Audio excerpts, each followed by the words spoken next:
For nearly 20 years, Nicole Kidman and Keith Urban were a platonic ideal of a Hollywood, Nashville love story. Oscar-winning actress, country music star, beat the odds. But behind all those red carpets and duets, it was falling apart. Court documents now reveal Nicole filed for divorce after 19 years. Sources say she fought to save it. His first public performance post-split showed no wedding ring, no love song for Nicole, and altered lyrics that seemed to hint at rewritten history. The golden couple image has shattered, and Nicole's side is finally emerging as we take a closer look at what made them so admired, and what led to the end of one of Hollywood's most iconic love stories. Nicole the Shy Dreamer, who became Hollywood royalty, was born as Nicole Mary Kidman in Honolulu, Hawaii in 1967 to Australian parents who were temporarily abroad. Her father, Anthony Kidman, was a clinical psychologist and biochemist, while her mother, Janelle, was a nurse and educator. When Nicole was still a child, the family returned to Sydney. And here, she grew up in a household steeped in both discipline and ambition.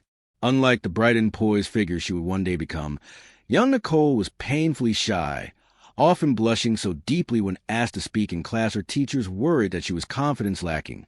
But that combined timidity with a powerful imagination propelled her into performance-first ballet, then drama classes, and eventually youth theater groups where she could channel emotions she struggled to express in daily life. And by her teens, her talent was undeniable. Australia's film industry blossomed, giving her the chance to land roles in television movies, and then, eventually, the 1983 cult thriller BMX Bandits. Her porcelain features and height also made her stand out, but it was her emotional range that convinced directors she was destined for more. And by the late 1980s, Hollywood came calling. It was on a rise as she met Tom Cruise, her first great love and heartbreak, marrying him in 1990 and becoming one of Hollywood's most photographed couples. The marriage brought prestige but also pain, and Scientology, Tom's religion, cast a long shadow over their union. And when the marriage ended in 2001, she lost not only a husband but also primary custody of their adopted children, Isabella and Connor, a wound that cut deeply. As friends later revealed, she felt stripped of motherhood and relegated to the edges of her children's lives. For a woman who longed for a family of her own, this rupture became a defining trauma. And perhaps no coincidence that when she later met Keith Urban, she sought to rebuild the dream of home and family she had lost. Keith, the troubled dreamer with guitar, was born Keith Lionel Urban in Whangarei, New Zealand, the same year as Nicole, and his family's move to Queensland, Australia, shaped a restless and rebellious personality seeking escape. His father, Bob, a convenience store owner passionate about country music, encouraged him to pick up the guitar, and by age 6, he was performing, finding both identity and therapy in a genre not mainstream in suburban Australia.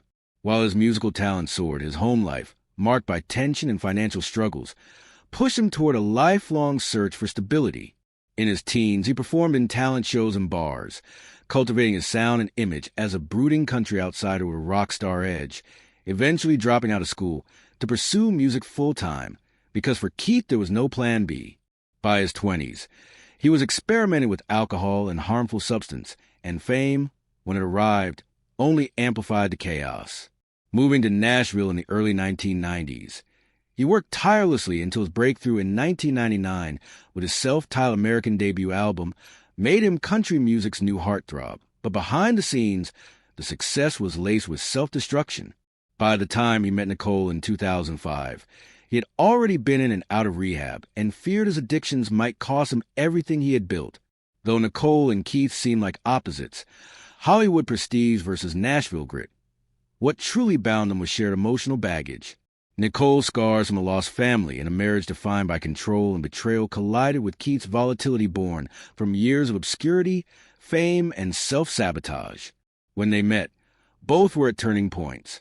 Nicole had reemerged from her divorce stronger, winning an Academy Award for The Hours and securing her place as one of her generation's greatest actresses while still craving stability. And Keith, rise in the world of American country music, faced pressures of fame, touring, temptation, and an industry obsessed with image. Looking back, the foreshadowing was clear. Her desire for control and stability clashed with his restless, addictive nature, giving their union both the promise of healing and the seeds of future conflict. For Nicole, being with another celebrity carried risks after a painful marriage to Tom Cruise, but Keith's vulnerability called her protective instincts. For Keith, Nicole was both muse and mirror, her discipline highlighting his instability, yet her love offering a chance to become the man he always hoped to be. Their early lives shaped them into complex, wounded individuals, and when they collided in 2005, it felt like destiny, but in truth it was more like volatile chemistry. Crossing paths and entering a fairy tale romance, Nicole Kidman and Keith Urban's meeting in 2005 was publicized as Hollywood fantasy. Two global Australian stars, born the same year, surviving past struggles, and colliding just as their lives were ready for renewal. The red carpets painted their meeting as fate, but beneath the surface it was two wounded people hoping for salvation. Their first spark came at a Day USA Gala in Los Angeles in January 2005, where Nicole, recovering from her stormy divorce, had rebuilt her career, and Keith was rising in Nashville with records gaining mainstream appeal. Though polite, he didn't call her for months after exchanging numbers, and she later admitted his hesitation nearly stopped the romance before it began. When he finally reached out, their relationship accelerated quickly. By May they were photographed together, and by the end of the year she described him as a man who swept her off her feet. To Nicole, he represented freedom after her suffocating marriage to Tom. To Keith, she was legitimacy, elegance, and stability. By November, he was on red carpets with her as a partner, and in June 2006 they married in a lavish ceremony at Sydney's Cardinal Soretti Memorial Chapel, where she wore Balenciaga and he serenaded her, giving fans what looked like the perfect ending to their troubled pasts. Yet unlike fairy tales, reality proved less perfect. Just 4 months after the wedding, Keith checked himself into rehab for alcohol abuse, devastating their newlywed bliss. Nicole, who had barely finished thank you cards, was thrust into crisis as tabloids suggested she married a time bomb. His relapse humiliated him, and though he vowed her love would keep him steady, old habits resurfaced. Nicole chose loyalty over embarrassment, visiting him in rehab and refusing to let the media see her break. Keith later credited her with saving his life, but insiders believe it was more complicated. Nicole, denied the chance to save her marriage with Tom, now poured herself into healing Keith, believing in second chances and in him. That loyalty defined much of their marriage. Despite their rocky start, they crafted an image as one of Hollywood's enduring romances. She took on major film roles from Australia to Rabbit Hole, while he toured relentlessly and won multiple Grammys. Publicly, they seemed extraordinarily affectionate. Nicole has said Keith brought her back to life. Keith often thanked her tearfully at award shows. Behind the facade, however, tension lingered. His touring kept him away for long stretches. Her filming took her abroad. And although they implemented rules like never being apart for more than a few weeks, sources close to the couple have reported frequent schedule clashes. Haunted by the loss of Isabella and Connor, Nicole clung hard to family. When Sunday Rose was born in 2008 and Faith Margaret in 2010, she threw herself into motherhood while Keith, as devoted as any father but restless to be on tour, struggled to find a rhythm.